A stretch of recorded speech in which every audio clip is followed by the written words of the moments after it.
Bonjour et bienvenue sur la chaîne. Aujourd'hui on se retrouve pour une nouvelle vidéo et on va continuer à parler donc de tables et de bâtiments modulables. La dernière fois je vous avais présenté donc des bâtiments modulables que j'avais réalisés pour une table personnelle pour jouer à Arcadia Quest.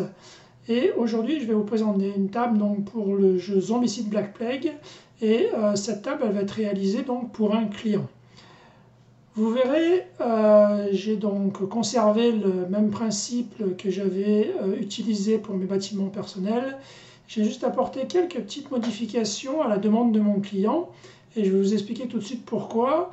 J'avais parti pris, moi, pour les bâtiments que j'avais réalisés, de ne faire que 2 ou 3 murs et non pas 4 murs. Et tout ça, c'était personnel, c'était parce que je trouvais que pour jouer à Arcadia Quest, et au niveau de la jouabilité et pour déplacer les figurines, ça me paraissait pour moi mieux d'avoir des bâtiments que de 2 ou 3 murs. Surtout que bien souvent dans Arcadia Quest, les bâtiments sont en bordure de table, donc ça ne nécessite pas d'avoir des murs sur cette bordure-là. Mon client, lui, souhaitait avoir une table et des bâtiments avec 4 murs. Donc je vais vous montrer comment j'ai travaillé et les modifications que j'ai apportées pour pouvoir répondre à sa demande. On se retrouve tout de suite donc pour la présentation en détail. Avant de vous parler donc des modifications que j'ai apportées au bâtiment modulable, je voulais vous montrer donc une vue d'ensemble de la première tuile que j'ai réalisée pour mon client. Il s'agit en fait donc de la tuile 8R du livret de règles de Zombicide Black Plague. Avec mon client, on a fait donc le choix de choisir un premier scénario du livret, un scénario donc de 4 tuiles, et de réaliser l'ensemble de ces 4 tuiles, réaliser l'ensemble des bâtiments modulables et des rues. Ensuite, on choisira un scénario donc de 6 tuiles, et on complétera par de nouveaux tuiles. On vérifiera qu'avec l'ensemble des pièces dont on dispose, que l'on arrive bien à réaliser l'ensemble des scénarios du livret de règles. Une fois ce résultat atteint, cela voudra dire qu'on a suffisamment d'éléments pour réaliser n'importe quel type de scénario d'environ 6 tuiles. Voilà, vous pouvez à présent avoir une vue d'ensemble des différentes pièces qui vont constituer cette tuile 8R. Je vais à présent vous montrer comment donc j'ai réalisé mes murs supplémentaires que j'ai donc ajoutés à la demande de mon client. Rappelez-vous, j'avais opté donc, comme je vous le disais tout à l'heure, dans la table que j'avais réalisée, dans les bâtiments modulables que j'avais réalisés pour ma table de jeu pour Arcadia Quest, fait le choix d'avoir uniquement 2 à 3 murs. Comme vous le disiez, mon client, lui, souhaitait avoir 4 murs, mais l'idée, c'était de garder la modularité et de pouvoir effectivement ajouter les 4 murs et de faire en sorte que l'on puisse moduler à souhait en fonction des scénarios. Donc, j'ai, comme je l'avais fait pour mes bâtiments, conservé le même principe. J'ai donc ici 2 murs qui sont collés et qui sont fixes. Et ensuite, j'ai donc cette fameuse pièce cubique dont je vous avais parlé la dernière fois, que j'ai en fait utilisé. Vous pouvez voir ici que j'ai inséré un aimant. J'ai ensuite fait de même sur la pièce et le mur que je dois ajouter, en insérant un aimant ici. Du coup, je viens placer mon mur ici, qui reste parfaitement maintenu grâce aux aimants. Ce sont des petits aimants de 2 mm sur 1 demi-cm, mais ce sont des éléments très très forts. Ensuite, j'ai donc une dernière pièce, le 4e mur, qui va venir s'insérer entre les deux autres et qui va être maintenu parfaitement. Voilà. Ensuite, je vous le montrerai aussi tout à l'heure, j'ai donc réalisé les toitures. C'est toujours plus intéressant d'avoir les toitures pour jouer, mais également pour l'aspect visuel. Vous pouvez par exemple, lors d'un scénario, demander à une tierce personne de placer les différents objectifs dans les bâtiments et vous ne saurez donc pas où ils sont positionnés. Et ça augmente la jouabilité et ça donne un côté encore plus intéressant à la partie.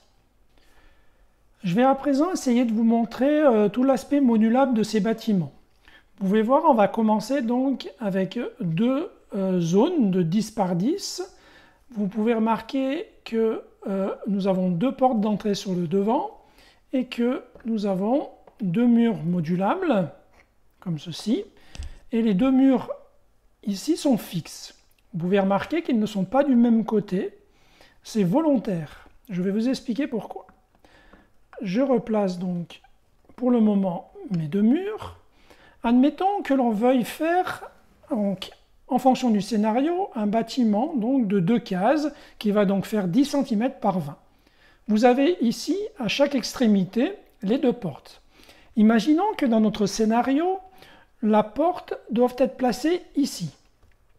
On va donc enlever cette partie modulable. Vous pourrez remarquer également ici que cette pièce est modulable également. Et on va faire pivoter le bâtiment comme ceci pour avoir la porte sur le devant. On va remettre cette pièce modulable ici et ce mur comme ceci qui est également aimanté. Et on aura donc bien une porte d'entrée sur le devant et une à l'extrémité.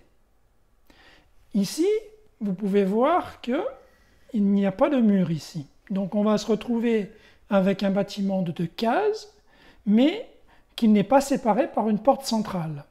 On pourrait très bien imaginer enlever cette pièce, récupérer comme tout à l'heure cette pièce, ce mur avec une porte d'entrée, venir l'insérer ici, et comme vous pouvez le voir, on va donc se retrouver dans la même configuration avec un bâtiment de 10-20, mais séparé par une porte centrale. Le fait que ce mur qui soit modulable ne soit pas du même côté que celui-ci, on va pouvoir donc par exemple faire pivoter la porte et la mettre ainsi. On pourra, comme tout à l'heure, cette pièce-là et le mur modulable comme ceci. Et vous voyez, on peut donc orienter nos portes comme bon nous semble et en fonction du scénario qu'on va réaliser. Maintenant, admettons que l'on souhaite réaliser un bâtiment donc, de 3 zones. On va conserver donc les 2 premières pièces que l'on avait tout à l'heure et on va tout simplement venir insérer un module supplémentaire. Alors celui-ci pardon, est un petit peu particulier. Vous voyez, la porte est placée au centre, mais ce n'est pas un problème. On va venir donc placer cette pièce comme ceci. Là par contre, ces 3 pièces-là sont collées et sont fixes. Et on se trouve bien avec un bâtiment de 3 cases, séparé par une porte centrale et avec donc 2 pièces. Pourquoi cette pièce centrale un peu particulière? Tout simplement, dans la tuile 8R, en fait, vous voyez, le bâtiment est représenté ainsi. Donc j'ai essayé de rester un peu fidèle par rapport à la tuile et j'ai donc tout simplement séparé pour reconstituer la tuile 8R et que l'on puisse avoir un bâtiment de 3 cases mais seulement 2 pièces. Pour terminer, nous allons parler donc des toitures. Il fallait donc réaliser une toiture qui est un léger déporté, une légère dépassée sur l'avant du bâtiment. Je ne sais pas si on voit très bien. Donc ici, la partie de la toiture dépasse, on est sur l'avant du bâtiment. Par contre, sur l'arrière, il fallait absolument que ça ne dépasse pas puisqu'on va être amené dans certaines configurations à venir poser des toitures les unes contre les autres. C'est le cas donc de là, extrêmement plate, il n'y a rien qui dépasse. Donc on va utiliser cette première toiture ici. Je vais dans un premier temps enlever cette partie centrale et on va partir du principe que l'on a un bâtiment donc de 2 cases. Cette seconde pièce est exactement la même que celle-ci, j'ai juste une cheminée en plus et on va devoir la placer comme ceci et on va bien effectivement se retrouver avec une toiture pour un bâtiment de 2 cases. Ensuite, admettons que l'on veuille réaliser pour le scénario un bâtiment de 3 cases. On va avoir donc besoin au centre d'une pièce avec une toiture qui n'est ni de dépasser d'un côté ni de l'autre, ce qui est le cas de celle-ci. On va donc pouvoir la placer au centre et vous aurez donc bien un bâtiment de 3 cases avec une toiture en 3 parties que vous pourrez assembler en fonction du scénario. Voilà, cette vidéo est à présent terminée. J'en profite pour vous montrer brièvement mon nouveau coin atelier. J'ai donc un nouvel espace pour pouvoir travailler qui est fort agréable, qui va me permettre donc d'avoir mon matériel à portée de main et de pouvoir laisser mon travail en cours de manière permanente, et ça c'est fort agréable. Voilà, donc si vous avez des commentaires, n'hésitez pas, hein, je suis toujours preneur. Et nous, on se retrouve très bientôt pour une prochaine vidéo où je vous présenterai donc la deuxième tuile que j'ai réalisée pour mon client. Salut, à bientôt!